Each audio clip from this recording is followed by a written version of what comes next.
You're watching 7 Action News, always taking action for you.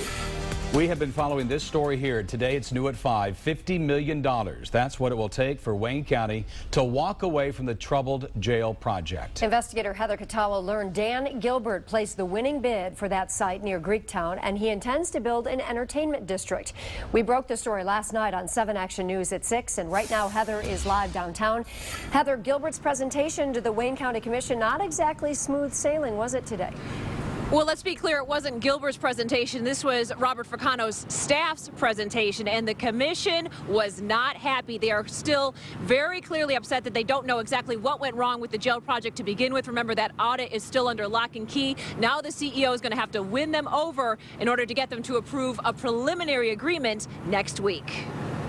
A sprawling entertainment district right in the heart of downtown Detroit. Dan Gilbert wants to add to his empire with lofts, condos, a hotel, and a new entertainment venue on the site of Wayne County's failed jail project. The 15-acre development is just steps away from Greektown Casino, which Gilbert now controls. Gilbert's Rock Ventures became the leading bid for 5 jail and court properties at Gratiot and St. Antoine. After spending more than $154 million to build a new jail, Wayne County Executive Robert Ficano stopped construction in June. County officials say the project's program manager, AECOM, went way over budget, estimating that if they finished the project with all the design changes, it would cost $91 million more than the $300 million originally budgeted. Now Governor Rick Snyder wants the county to move the jail as well as the Circuit Court Criminal Division to the old Mound Road Prison on Detroit's east side.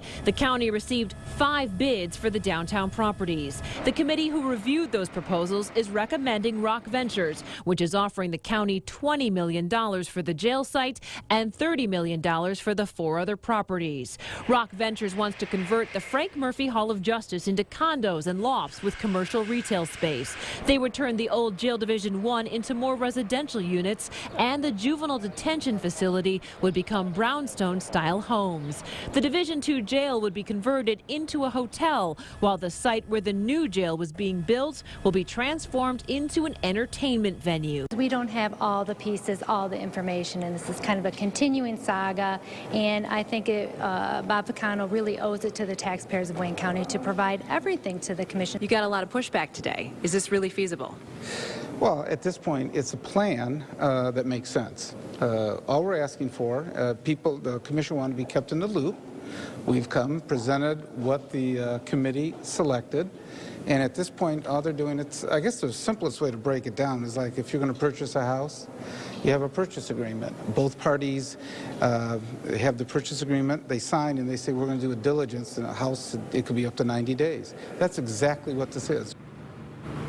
So the CEO wants the commission to enter into this 90-day option agreement. He says that will give the county and Dan Gilbert time to make sure this really makes sense for everybody involved. This agreement is not binding. They can walk away at the end of 90 days. Reporting live at Wayne County headquarters, I'm Heather Catallo, 7 Action News. Back to you. Well, Heather, I guess we'll have to wait and see, but how feasible is it to build a jail at Mound Road anyway?